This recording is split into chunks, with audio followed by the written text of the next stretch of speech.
फिर से आ गए हैं, we are back again. So hello and welcome to the physics solutions. तो चलिए आज क्वेश्चन की ओर चलते हैं। तो आज फिर से हम लोग ने लिया है एनसीईआरटी क्वेश्चन 1.13 चैप्टर 1 से। तो चलिए क्वेश्चन की ओर बढ़ते हैं। तो ये क्वेश्चन इस तरह से है कि suppose the spheres A and B in question 1.2। तो ये देख सकते हैं कि ये क्वेश्चन प्रीवियस क्वेश्चन की ओर बेस्ड कर रहा है। तो अगर आपने हमारा चैनल से प्रीवियस क्वेश्चन नहीं देखा है तो वीडियो डिस्क्रिप्शन में लिंक दिया हुआ है, आप वो जाके क्लिक करके पहले क्वेश्चन 1.12 देख लीजिए और फिर ये क्वेश्चन देखिए। तो चलिए अब फिर से पढ़ लेते हैं। Suppose the spheres A and B in question 1.12 have identical sizes.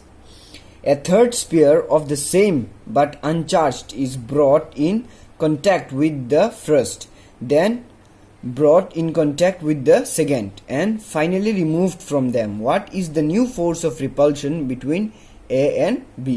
तो क्वेश्चन ये बोल रहा है कि अगर स्पीयर्स ए एंड बी जो क्वेश्चन 1.12 में दिया हुआ है उनका साइज आइडेंटिकल हो, उनका साइज आइडेंटिकल हो, और एक और थर्ड स्पीयर जो सेम उनके जैसा साइज में हो पर अनचार्ज हो। ये याद रखिए, ये वर्ड अनचार्ज्ड हो।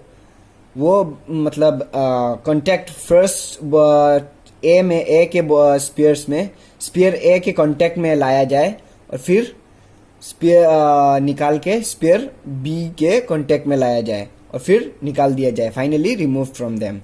So what will be the new charge of repulsion, what will be new force of repulsion?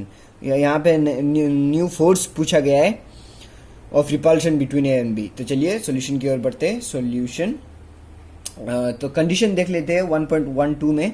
तो आप सो दैट आपको कंफ्यूजन ना हो, ये ले लीजिए A B, एक स्पीयर A और एक स्पीयर B। हमने देखा था कि प्रीवियस क्वेश्चन में इनका डिस्टेंस दिया था 50 सेंटीमीटर, जो 0.5 मीटर के इक्वल होता है, या 5 इंटू 10⁻⁻1 मीटर लिख सकते हैं आप इसको। और इनका चार्ज था Q1 is equal to 6.5 into 10⁻⁻7 coulomb. और इनका चार्जेस सेम था मतलब प्रीवियस क्वेश्चन में, तो 6.5 इंटू 10⁻⁻7 कूलम। अब ये लेट अस एज्यूम, ये एज्यूम कर लेते हैं कि Q1 is equal to Q2 is equal to Q के बराबर चार्ज एज्यूम कर लेते हैं, तो सो दैट ये सॉल्यूशन करने में आसानी हो। तो चलिए क्वेश्चन में देख लेते हैं। A third sphere of same but uncharged is brought in contact with the first. तो चलिए लिख लेते हैं when the third third sphere C, वो third sphere C is touched, TOUCHED, touched, or when brought in contact with the first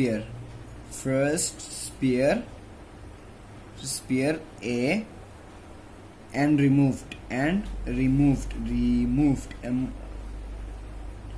so ये देख लीजिए, एक डायग्राम बना के देख लेते हैं। ये सी स्पीयर जब टच करके निकाल देंगे ए स्पीयर में, तब देखेंगे हम लोग कि then charge on each spear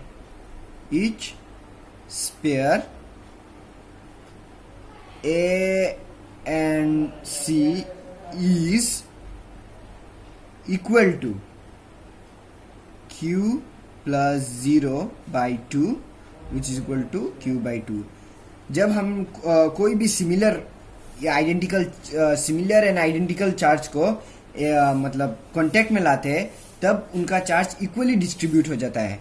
तो ये C का चार्ज 0 है और ए का चार्ज Q, तो इक्वली डिस्ट्रीब्यूट होने के बाद इन दोनों में चार्ज Q/2 इक्वल होगा, Q/2 होगा। तो अगर आप लोग ये इस पेज को स्क्रीनशॉट लेना चाहते हैं तो ले लीजिए। तो चलिए नेक्स्ट की ओर चलते हैं। फिर Q/2 अब हो गया। आफ्टर आप दूसरे चार्ज को कांटेक्ट में लाते हैं। After this when the third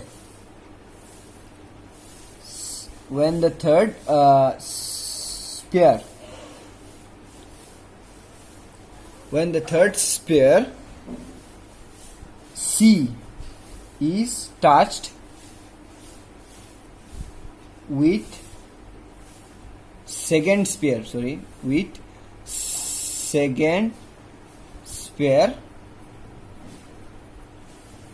and removed अब सेकेंड चार्ज को टच करने के बाद फाइनली रिमूव करने के बाद इनका ये पकड़ लीजिए सी का चार्ज। अब तो सी का चार्ज मतलब ए के कांटेक्ट में आने के बाद Q/2 हो गया है, और अब बी के कांटेक्ट में आने के बाद बी का चार्ज भी चेंज हो जाएगा, क्योंकि चार्ज इक्वली डिस्ट्रीब्यूट होगा, क्योंकि ये सेम साइजेस या आइडेंटिकल एंड सेम साइजेस में है। कोई भी मतलब चार्ज सेम आइडेंटिकल साइजेस में हो तो वो कांटेक्ट में आने के बाद इक्वली उनके चार्जेस इक्वली डिस्ट्रीब्यूट हो जाते हैं दोनों में, यह हमेशा याद रखिए। Then charge on each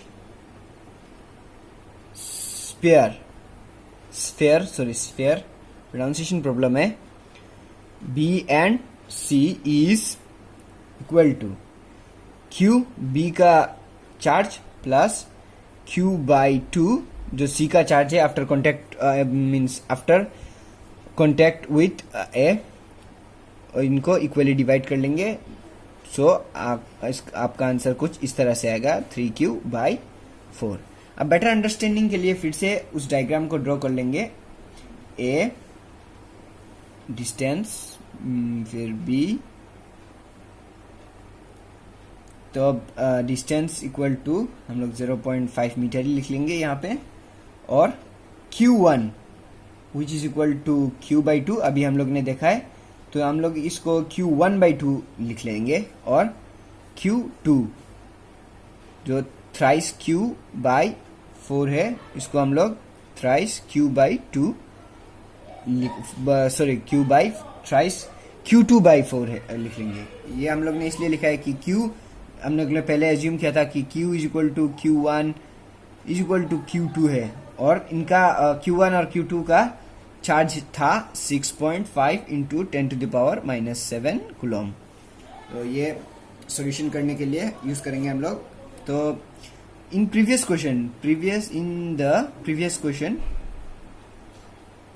question हम लोग ने देखा था कि force F is equal to 1/4 epsilon naught Q1 Q2/r², ये 1.521 इंटू 10⁻⁻2 न्यूटन निकला था।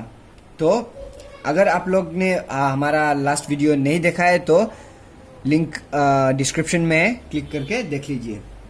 तो ये निकला था लास्ट वीडियो के में फोर्स का वैल्यू।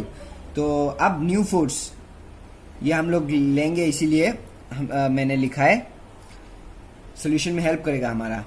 तो न्यू फोर्स होगा 1/4 एप्सिलॉन नॉट। जब हम लोग इनका वैल्यू लिखेंगे तो Q1 का वैल्यू है Q1/2, वो हम लोग ने यहाँ देखा है कि Q1 का वैल्यू Q1/2 है, और Q2 का है थ्राइस Q2/4, हमेशा मिस्टेक हो जाता है। तो और इसका मतलब यहाँ में R²।